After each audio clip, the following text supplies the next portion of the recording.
What's going on, guys? So in front of you, you were looking at a product that I have actually never heard of before until my channel sponsor, eTrailer.com, said, hey, we have something in the mail for you, and I think you're gonna like it. So we're gonna take a look at this Alumato 360 fully adjustable locking hitch. I have never seen this product before in my life. I'm super interested to get it unboxed and see what this thing's all about. Hang tight, I'll be right back.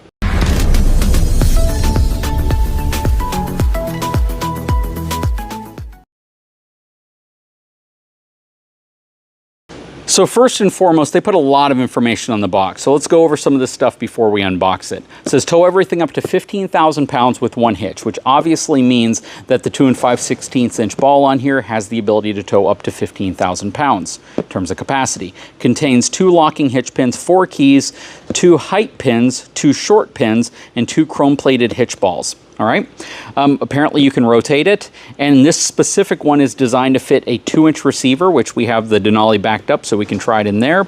The 2-inch ball goes up to 10,000 pounds. The 2 5/16 goes up to 15,000 pounds with a maximum tongue weight of 1,500 pounds, up to 7-inch rise or 6-inch drop, and it's 1.5 increments. So pretty cool. It is lightweight aircraft grade aluminum alloy as well. So let's get this thing unboxed and see what it's all about. Okay, so first and foremost, I just want to show you how everything is packaged in here. It's packaged very nice and neat in here. You got a lot of protective material over everything. Let's get this thing out of the box and see what it looks like assembled. It's been a while since I actually had to reference a installation guide to see specifically how to put a hitch together, but I definitely want to make sure I do this correctly. So you have this pin which seats at the very bottom right here. So this is going to be the bottom of the hitch. And then your hitch head is going to slide in. It looks like you also have a pin to remove the ball assembly right here. You got 2 pins. So if you want to take the ball out for whatever reason, you can remove these pins right here. Yep, and then you can actually remove the ball head assembly, which I don't know under what circumstances you would need to do that, unless maybe you needed to replace it. All right, so this shows that this is going to slide in over the top here like that, but let's put it on the other way here like that. And then these pins, do they back out all the way through here? No, they don't. I thought they might for a second. And then you're going to use your standard pins right here to go in to lock it in an orientation. Not gonna lie, this is a little confusing.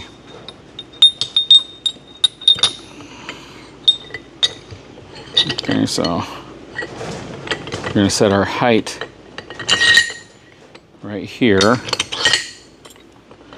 Then we'll put our pins in on this side. That is a really tight pin.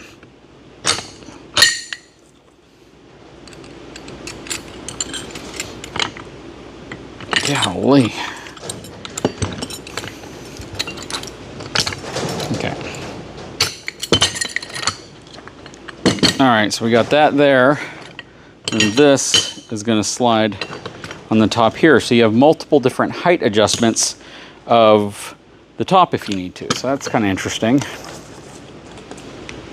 And once we get this assembled, we'll throw it on the back of the truck so we can see overall how it works. Nice little cap right there.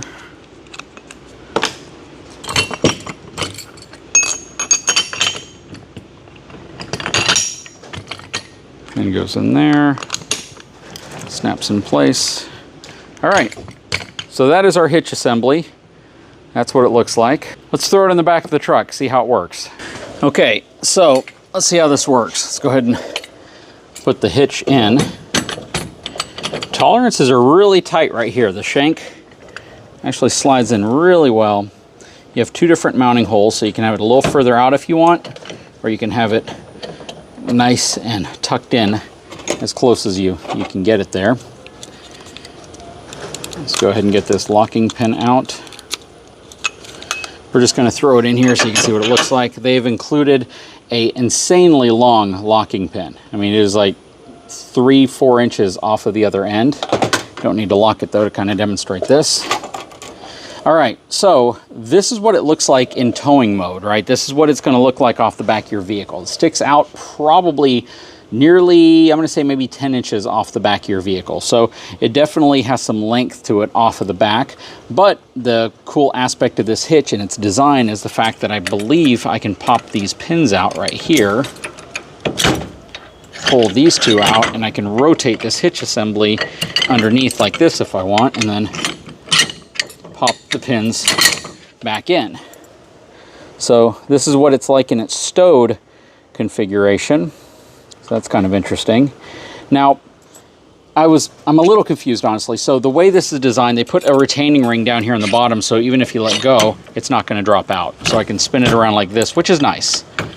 But when it's in its locked position, it is nice and it's tucked out of the way, but I would almost prefer, maybe I can, if I can lock it like this. If I could lock it in this orientation like that, then it would definitely keep from the ball hanging down lower than the back. Because right now, if I lock it like this ball is the lowest point and it could potentially contact something. But if I can lock it like this, then it puts me in a little bit better position, but I don't think I can. That's the problem.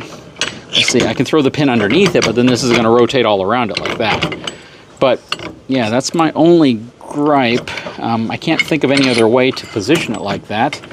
But yeah, it does give you the capability of doing that. But there's another kind of cool aspect to this that is one reason why you might want to consider this hitch, especially if you have multiple vehicles. Let me show you what that is. So let's say that the best position for me with my vehicle is this. This is the right height. This is where I want it to be. I'm going to go ahead and pop these pins back in. Everything is super, super shiny too. Okay, so the pins are in place now, right? I'm going to take my lock off here. And there's a couple things you can do. So if I simply pop this off, pop this pin out, I can take that off and that's all that's left. And I may even be able to use that for like recovery if I want, because that's a pretty dang robust piece of aluminum in kind of a circular fashion right there. I could easily switch this to a rise position if I need to by going like this and pinning it in place. So now I'm in a rise position. Now here's kind of the interesting thing, and I think you can do this, but I'm not 100% sure. I feel like you can adjust the shank height as well. So we'd have to actually move, oh, look at that. So we have the ability not to only have to use that hole, I can also use one of the shank holes down there. So for instance, if it's right here in its normal height, I can actually raise the shank up higher too. And I can raise the entire assembly up higher as well, which gives me a little bit more flexibility if I'm moving this to another vehicle and I need the whole assembly to be up higher. Now, because it's like this though, even if I pop these pins out, this isn't going to spin around anymore because the hitch ball, even at its lowest level, is not going to clear the shank right here. But what I think a lot of people would probably do when they're not actually using this for towing, right, they would simply pop this pin out and throw that in the back of the truck. Or, again, they could always spin it around if they want to, and they could put this in a stow position, but you would have to have this mounted at its lowest level for you to be able to do that. It's interesting. It's definitely a lot of modular pieces that gives you a lot of flexibility. This is kind of a cool setup like this. It's kind of set up in a way to where, again, I can space it a little higher. If I need to position this a little lower, I can also do that as well. So I can pop these pins out. Again, the retaining ring keeps it from falling off. Throw the pins in like that. And the challenge, again, is I can't stow it like this. I'd have to remove it or drop it to its higher level to be able to stow it because it's not going to spin around in that configuration. But this is pretty interesting. What do you think? I mean, obviously there's going to be fans of this design. There's actually less movement overall than I thought there would be. There is some movement right here, right inside of this ring, a little bit more than I would like. And even if you put something here, it's not going to stop that movement right there. I don't really know how you could fix it with this design. I don't know how you could take that movement or that slop out of there. But It is cool. It looks really, really interesting. It looks very futuristic. It can definitely offer you some flexibility that other hitches can't. So that's probably the big advantage here, is that I can, again, adjust the height of the shank itself, or the drop portion of the shank itself, separate from the hitch head assembly itself, which means I can raise this up, and that could come in really handy for other tow vehicles. Like you saw the video I did a while back with the Armada, where the hitch is like super, super high up, and because of that, I have the flexibility of, you know, transferring it from like this truck to an Armada, and have the ability to drop this down lower, so I have some more adjustment lower than I might need with my Denali. So just something to keep in mind. But I do want to give a big shout out to eTrailer.com for carrying this. This is interesting. I appreciate them sending it to me. It definitely is a bit of a head scratcher in terms of like how they thought of this. This is a lot of complexity. It's all aluminum, but it has a pretty dang good rating. I mean, 15,000 pounds, 1,500 pounds tongue weight capacity. It's super robust material. I don't necessarily feel that it would fail on you. I mean, my opinion is that it's built pretty dang well.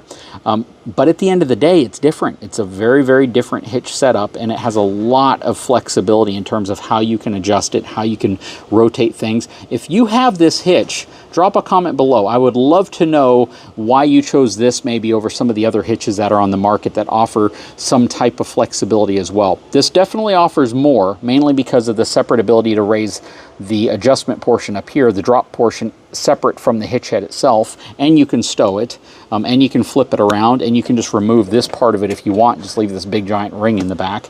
But again, I'd love to know people's feedback on this design and what you guys think.